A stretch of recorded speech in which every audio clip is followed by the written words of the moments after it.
Are you looking for some hard-boiled, true detective noir thriller discussions? Well, you found it here on the Crime and Mystery Podcast. Welcome back into the House of Mystery. I'm Al Warren. Mr. Dave Martino is back. I'm back. Yeah. Back for the attack. I'm just seeing you once a week. Like, what's going on? Are you seeing another radio person? Not that anybody knows.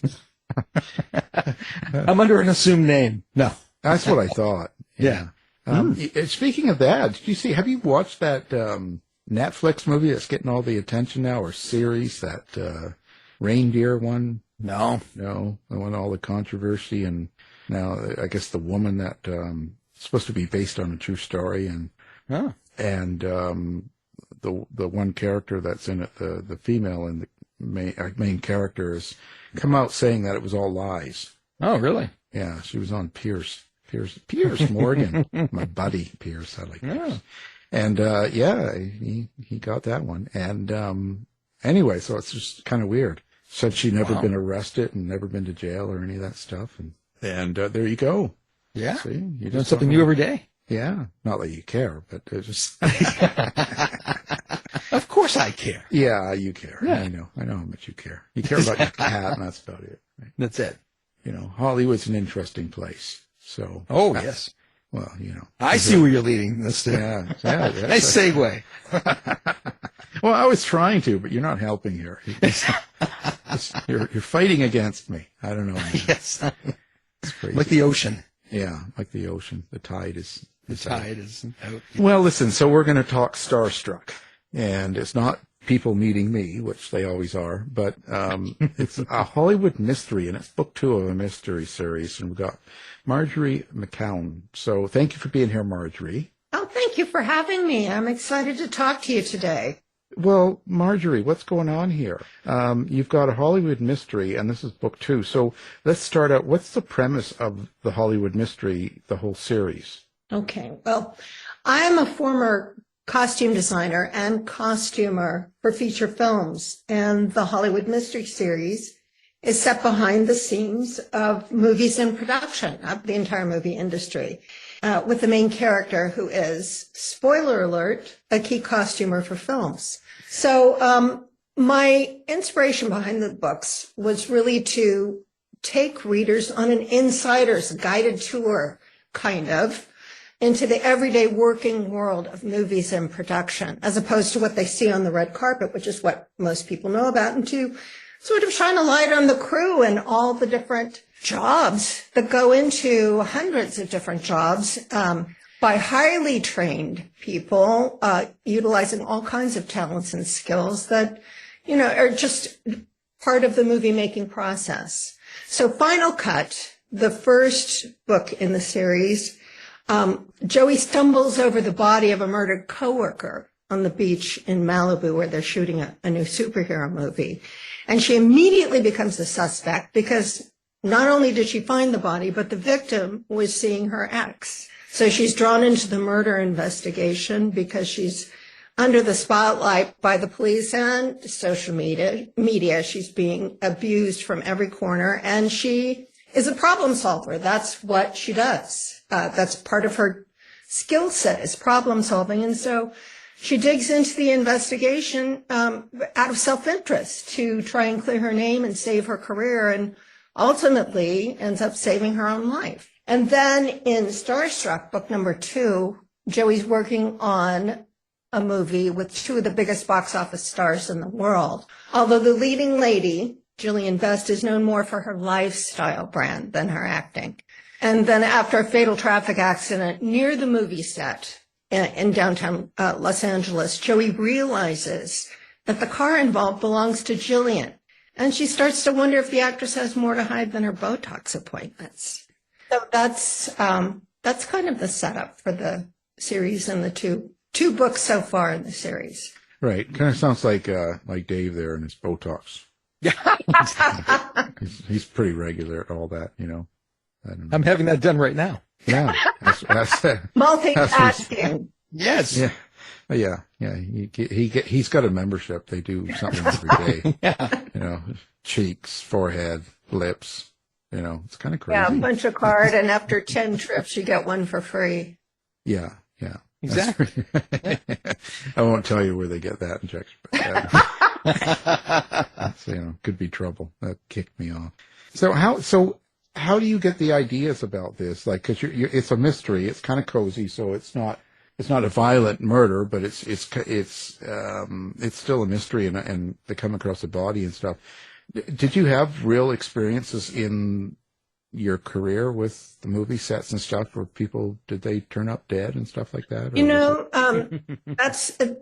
it is fiction, and there are both true and fictional elements in the books. And no, I have never actually stumbled across a body, nor have any of my colleagues died on the job, which I'm very grateful for. But yes, some of the key story points and the action in both books, and particularly in Starstruck, are based on some of my experiences on movie sets in general, and for Starstruck on The Aviator in particular. Although there was no Gillian Best on The Aviator. We only had nice people in the cast, and that's the truth. Yeah, you say that now. Off air, you can tell me.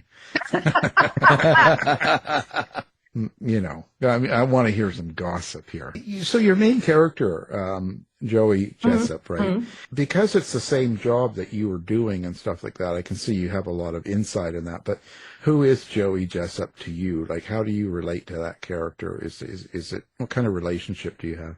Oh, that's a good question. I think of Joey a lot like most of my characters, although I suppose I have a longer, stronger relationship with her. I guess I'd look at her as a friend, maybe it's somebody I would mentor.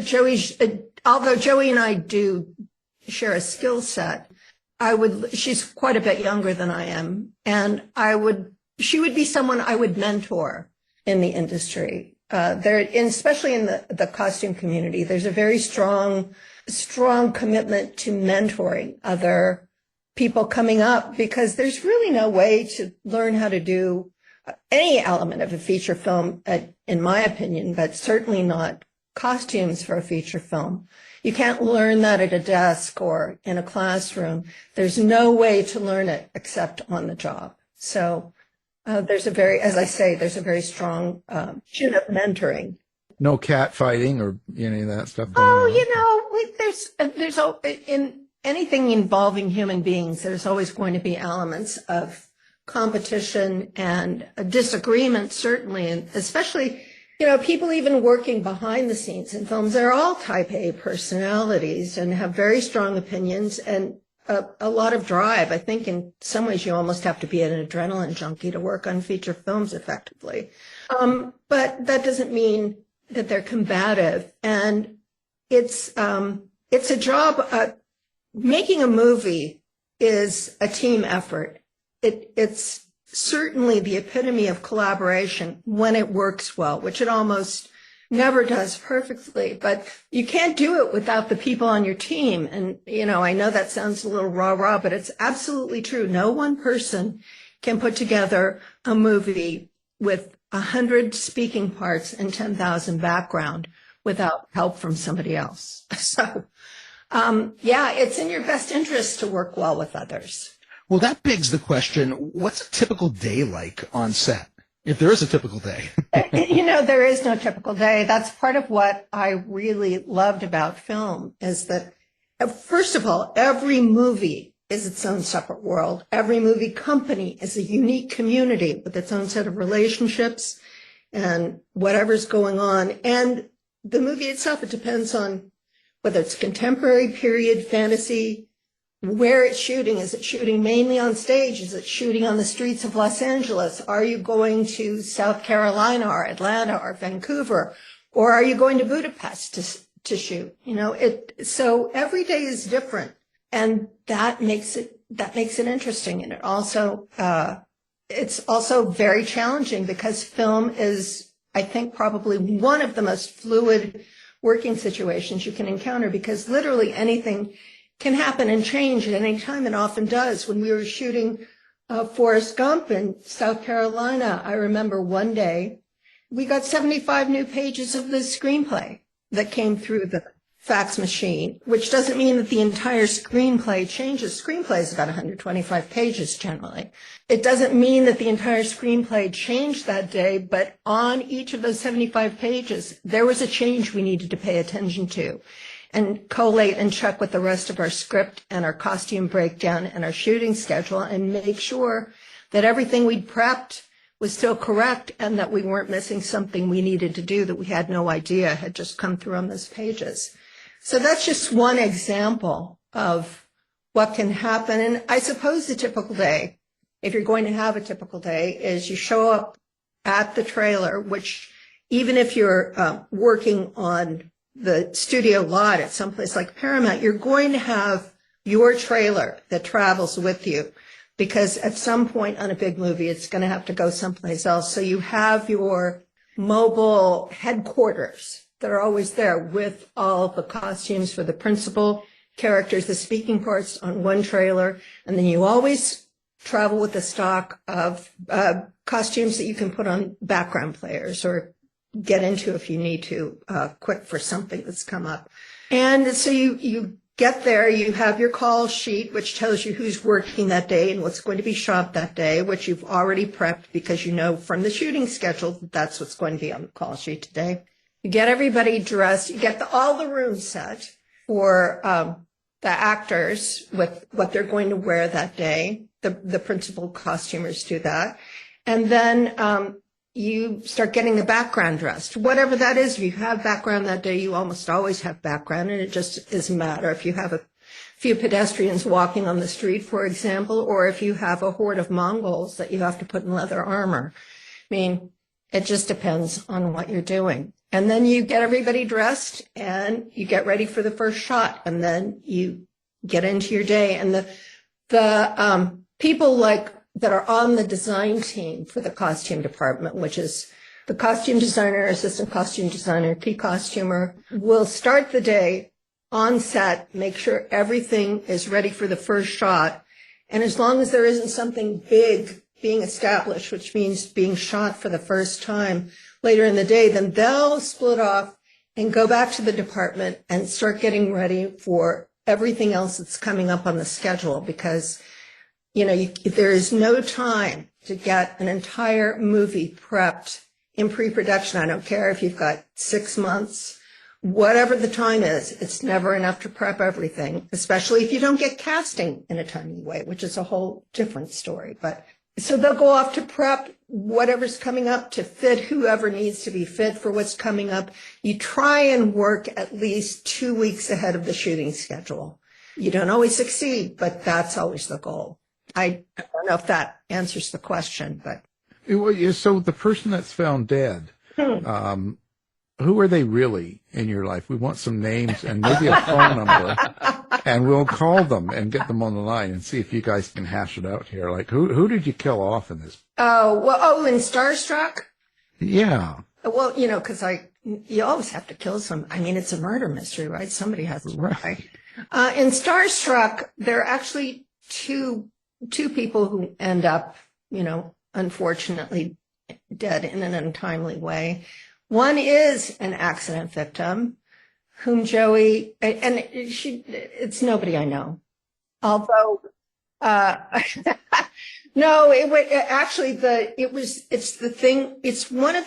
the inciting incident, as they say in literary circles, for the book, but it was based on something I actually witnessed in downtown Los Angeles, and that was a girl I didn't know, dashing barefoot through traffic on Lower Broadway, through rush hour traffic. And, those of us who were there just like sort of stopped and watched in horror and held our breath. And this girl made it across the street. I don't know. Nobody seemed to be chasing her. I still don't know why she was running. That's in the first chapter of Starstruck. And what happens in the book, the way I put it in there, is that Joey, they're shooting in downtown Los Angeles around the Ace Hotel, which is a landmark hotel world that has been restored from its to its Art Deco former glory and is used by a lot of film locations for movies that are being shot in the 1920s and 30s. So they're at that location, but in downtown Los Angeles, in that part of town, there are a lot of homeless encampments now. So they're set up to do this very glamorous movie at this location in the midst of a lot of people who were living unhomed on the streets. And she goes across from base camp is in one of the parking lots on Lower Broadway. She goes across the street to get some soup from a bodega across the street, and it's sort of before dinner time. Nobody's there except her as a customer. And all of a sudden, this girl bursts through the back of the kitchen, and she's being chased by this big guy, and she looks at Joey and says, "Ayúdame, help me."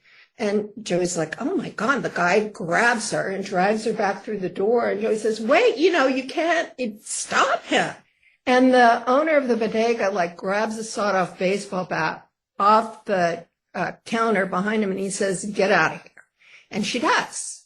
She is intimidated. She doesn't really know what's happening. So she just goes back through the front door and immediately regrets it. But she isn't sure what she should do. She doesn't know what was going on. She calls the cops. What can she tell them? Blah, blah, blah. At that point, they call, she gets the word that the actors are being placed for the first shot of the night because they're working nights. And she starts walking with one of her costumers up the street, and this girl bursts out of the restaurant across the street, runs into traffic, and is hit and killed. And so that's the beginning of the book. No soup for you. And nice. Very nice. You're all heart. No. No, and so she's like, "Oh my God." And she feels guilty. She doesn't know what she just feels guilty about the thing because she feels like if she just put out her hands to the girl, that maybe things would have been different. Maybe she wouldn't have been running through traffic.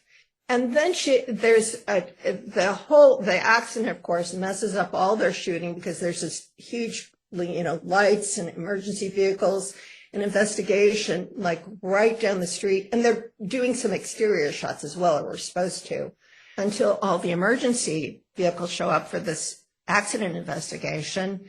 And she realizes at some point during the accident investigation, the SUV that hit the girl is a vehicle that belongs to the leading lady in the movie, even though clearly she wasn't driving. But still, she recognizes it because it's very distinctive in ways I won't go into right now. And so that just piques her curiosity as well as her guilt. And that, is the impetus for some of the stuff that happens later in the book. But then there's another person who ends up possibly her death is labeled a suicide. The personal assistant for the leading lady then is found dead a few days later, and supposedly a suicide, but Joey has doubts about that as well for reasons, again, to be revealed in the book. So the girl that was running across the road, was that Lindsay Lohan, and was it Cate Blanchett's car?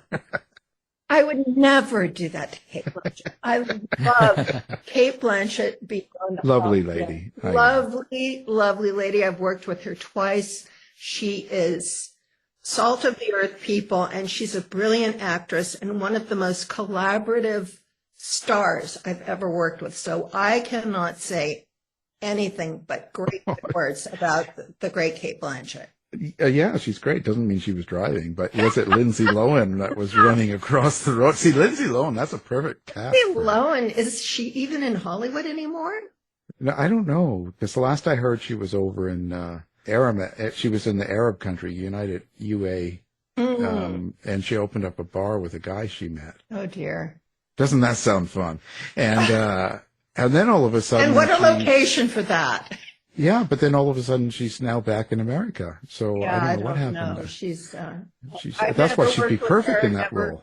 Never met her, and I wish her well, but I have no opinions.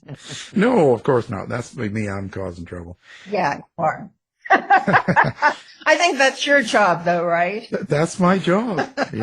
Get some stuff going on here. Well, so when you write this, is this purely entertainment? Are you just having fun and putting together, and you hope people will have a good time? Yeah. You know, you don't have any sort of subtext or anything. There's not like a meaning or anything under it, or is there? Well, beach read is my goal. If someone says this is a good beach read, I'm going to say thank you very much. So entertainment is my primary goal. I want to tell a good story. I want to read a good story. So I'm hoping that there's a little more going on. I love puzzles. I hope there are a couple puzzles in there that people will go, I don't know. I want to read this to find out what really happened. I mean, that's so, and yes, I do in this, because I thought about this a lot while I was working in film in general, but it's not like any major social theme, but whatever. The contrast between the millions of dollars that are being spent to make this film, recreating the most glamorous period of Hollywood, and it's being shot in the midst of the squalor of a homeless encampment in downtown LA. I mean, I think there are people, we're all struggling in some ways, some more obviously than others, but I think if it's about anything, it's about people who are struggling to just find themselves, find a better way to live. And that sounds so elevated. I don't mean it that way at all, but I'm just going to go back to what I was saying before. Primarily entertainment, puzzles to solve, hopefully some characters that you're going to be glad to meet and spend some time with. And that's really the goal of the books. That's it. What do you get out of writing one of these books? Like, how is the experience on you? What do you get out of it? I love doing it. I mean, I have a really great time doing it. I wanted to be a writer ever since I was a kid, but I diverted into theater, and I worked in New York in theater and opera for about 13 years before I started to work in Hollywood. I worked with some wonderful, brilliant people there. I loved opera. Beverly Sills was one of my early mentors. I designed for New York City Opera. But then I decided it would be really remiss of me if I didn't learn about film. It's just, practically speaking, it's more lucrative.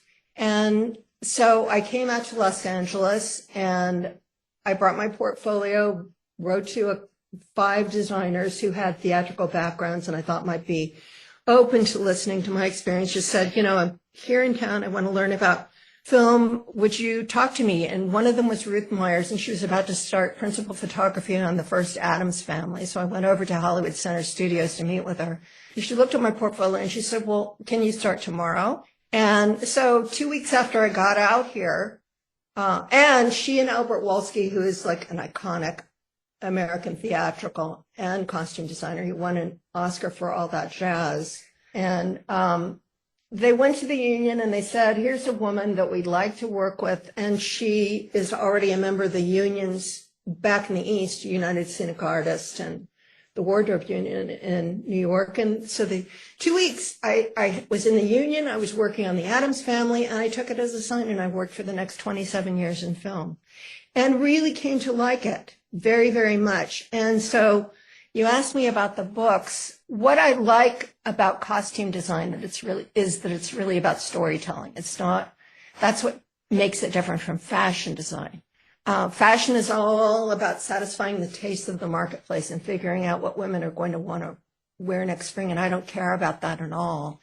But I love, if a costume designer is really doing their job to the best of their ability, they're a social anthropologist, and they will look at these characters in this story that is being told, look at their lives, look at the period in history, and figure out the best way to help support that character through the choices of clothing that they wear and how that clothing is treated in terms of wear and tear. Is it Napoleon? Are you recreating the coronation of Napoleon, or are you telling a story about miners in the gold rush who wear the same pair of denim pants for a month and are sluicing gold?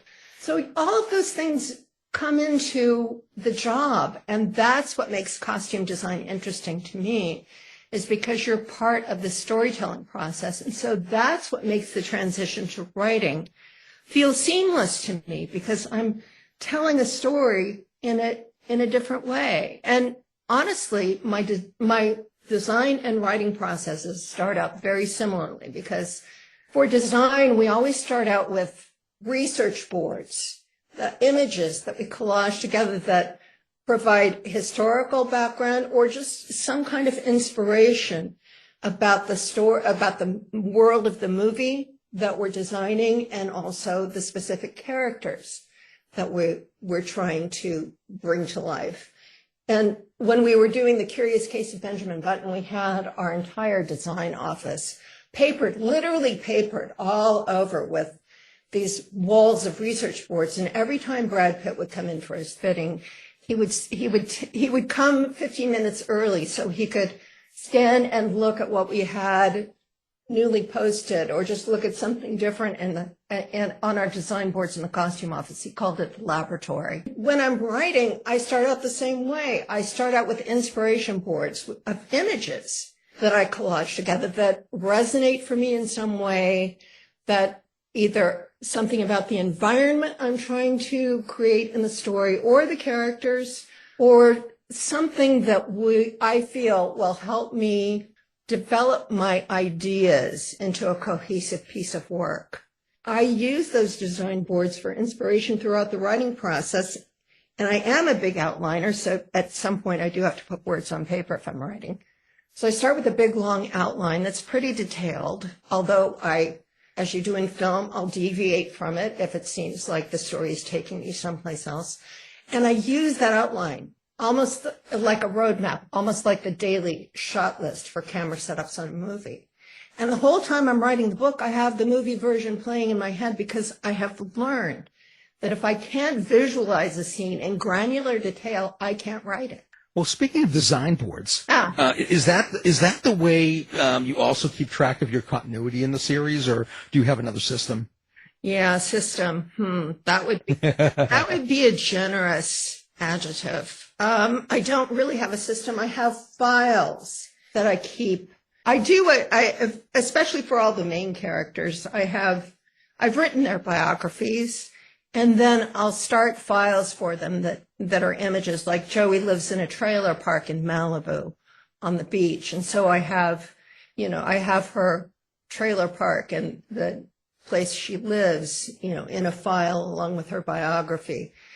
Continuity, you'd think I'd be really on top of continuity, since it's such an important part of the movie process. And I at this point rely on my editing. And if I think that as I'm going through the book, I continue to do light edits as I go, so that I hope that, I refresh my memory of what's gone before. And I do have my outline. And if I deviate from that, I do make notes about that. So that's a check too. But if I have a real question about something, I go into, search and type in what I'm looking for and see if I've already covered that, or if I have gotten a name wrong or a description wrong or something like that. I mean, it's very primitive, to be honest, my continuity, quote unquote, process for writing. What do you find that keeps you reading a book? Like, what's a good book to you? That has changed so much over the years. Really, truly, what keeps me, I don't have as long an attention span as I used to. But if I like the characters, I'll keep reading the book, even if, they're fixing breakfast for 2 pages. It's the characters for me most of all. But then I love, a book that I read recently that was written last year that I think is just great, good fun, well written, great characters, also a great story, the trifecta, is The Spy Coast by Tess Gerritsen. And it's about a group of retired spies on the coast of Maine. And because of a job that went wrong 16 years ago, they're drawn back into the life. And it's a great story. It really is a good thriller. But what keeps me reading that, and what will keep me going back for the sequel to that book, are the characters and their relationships. Do you like to interact with readers? Do you like getting reviews? Do you have I don't. social media Oh accounts that gosh, you do? almighty, don't we all? I mean, Yeah, but yeah. sometimes people are private, and some people have both. Like they'll have an author page, and then they'll have their own family sort of friend page and stuff. Do you? I do. I have both, but I was pushed into having an author page by someone I went to help me with marketing and publicity, because even though I come from the world of film, you'd think that, I'd be more savvy about that whole thing. But I'm a designer. I never had anything to do with marketing. I mean, I know it's important. I've known, of course I know it's important, but I just have no skill set there. So. Well, I have Lindsay Lohan's number if you want. She's really great. She's done a grand job. She's done a marvelous. Yeah, she's That's really something to aspire to. Probably so people would snap up your books if you had that kind of profile, right? I know. Dave does it, and you should see him. He's like a international bestseller. They chase him down. Oh yeah, it's just incredible. We have to keep him in hiding. It's like the Beatles, right? Yeah. He's like the Beatles. He flies to a city, and there's like all these girls throwing their underwear at him. And oh well, what a life! That's got to be. Yeah, like Tom Jones, Yeah. Yeah. You're dating yourself there. Well, young Tom Jones. Yeah. This generation's Tom Jones. Yeah. He's like a male Lady Gaga. There you go. That works. Yeah. So I do have all of that. And it's, I actually do like interacting with readers because I find I'm interested in people. I like people. I don't really read my reviews, because I'm just, I'm too neurotic. So, and if you believe the good ones, you have to believe the bad ones. So it's best just to let people, and and everybody's entitled to their opinion. Not everybody is going to be a reader. So, that's life in the big city. But yeah, I don't, but I do like engaging with readers. I love doing in-person events, and I have, again, under duress, written a newsletter. It's turned out to be something I really enjoy because I get response from the newsletter subscribers, and that's fun. I mean, one of the things that I really was hoping for when I did make the transition from costuming to writing, because in movies, in theater and movies, you have this big built-in creative community around you just by virtue of having a job.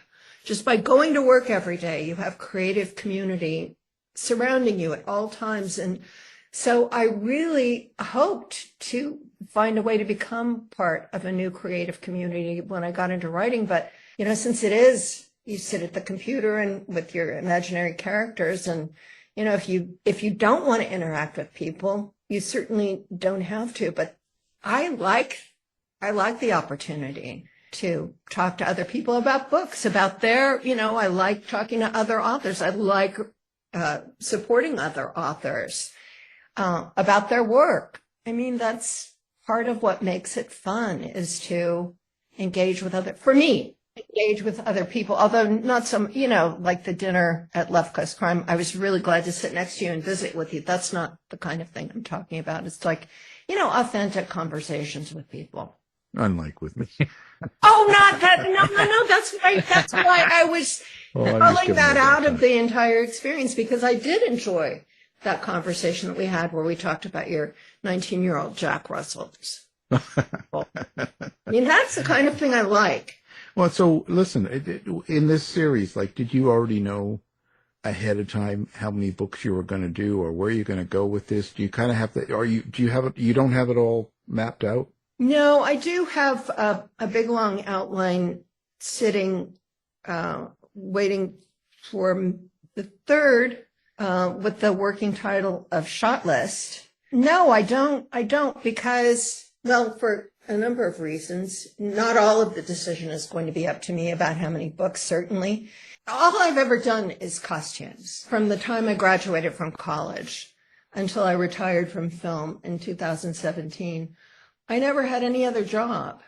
Coming into this, I'm really looking at it, which it is completely a new experience.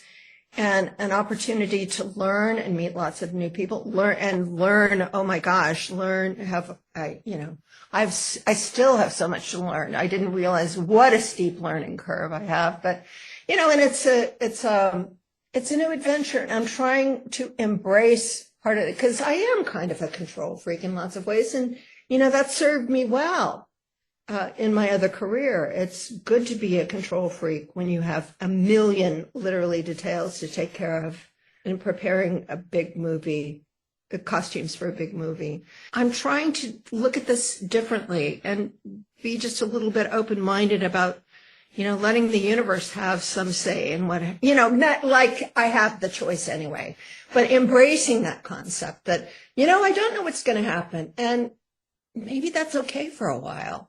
So what do you think people get wrong about that kind of business of costumers and designs and stuff like that in these shows? Do you think people pretty much know? What shows are about costume designers? I've never seen. You? No, I haven't either. But do you think that people understand what that job is? No. And why, and I don't say that with any kind of disdain. Why should they? It's not something, if we do our jobs well, we're a seamless part of the story, and we're not in front of the camera, and nobody buys tickets to a movie, much to my chagrin, because of the costume design. So and that was part of it too. I hope that for some readers, at least, it will be something that will draw them to the books because, as I said, it does show them a side of Hollywood that they're not going to get someplace else. And I think, although I may be in the minority, that what goes on behind the scenes on some of these big movies is sometimes every bit as interesting as anything we put on screen. It's a very, very, making a big movie is very much like a military campaign, and it takes that many people. Well, there's a quote from Orson Welles that says, a writer needs a pen, an artist needs a brush, but a filmmaker needs an army. And that's really true. And also they have to operate with that kind of precision too in order to put something vaguely watchable up on screen. I just hope and that's a balance I try to hit when I'm writing too, because I do know, every single detail about what a costumer has to do. And not everybody's, nobody else is it. And my costume community really loves that, as a matter of fact, but not everybody's going to. So I try and hit a balance where I'm giving readers, hopefully some, fingers crossed, interesting information that's also new to them, but that doesn't bog down the pace of the story. So, because, the story needs to keep moving. If people need to keep wanting to turn the pages if they're going to get through the book. So that's another line I'm learning to walk and a balance I'm trying to hit with it. Well, interesting. Well, thank you. Do you have contact information, website? Do you have places you want people to come find you? Sure. I have a website, MarjorieMcCown.com, and all of my social media links are on there too. And if somebody wants to, there's also a link to sign up for the newsletter there. And if you do sign up for my newsletter, you'll get to read the first chapter of Starstruck for free. Well, there you go. What more could you ask for? Holy cow. Well, we could come up with a list, I'm sure, but. Yeah, but, come on. People get, a date with Lindsay Lohan there. I'm picking on that girl. That's terrible. They're going to come after me for poor that, young lady. Oh, my God. Well, I don't know if she's that young. Well, or poor, for that matter. Yeah. Well, who knows, It's been true enough. True enough. So before we go, any gossip on anybody we need to know that you work with? Any inside dish? A dish. Yeah. No, well, there's a story that I like to tell about Dustin Hoffman that happened many years ago, but I still think it's a sweet story. When we did Wag the Dog, the day after his first fitting, we thought we'd done a pretty good job. We came into our costume office the next day, and there were three of us, and there were 3 vases with 3 dozen white roses, one on each of our desks, with a note from Dustin that said, You found my character for me. And I would say that's one of the high points of my career in costuming, because that's the best compliment a designer can get, is to have an actor say that. Well, So that's not exactly gossip, but no. Well, it sounds it's like not gossip at all, but. Yeah. Dave, get on it. Send some roses. Get this going. All right. Well, we appreciate you being here.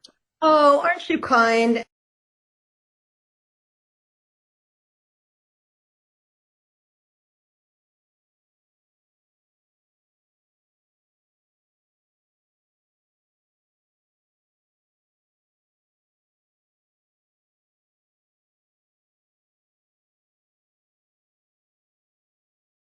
Well, it's really a pleasure to talk to both of you, and I really thank you for having me on your show. Of course, it's a pleasure. And it's a Hollywood mystery, and we were talking about both books, but book 2 is Starstruck. And, of course, we've got Marjorie McCown. So thank you for being here. Thank you both, Alan and Dave. Thanks, Marjorie. This has been a production of the House of Mystery Radio Show.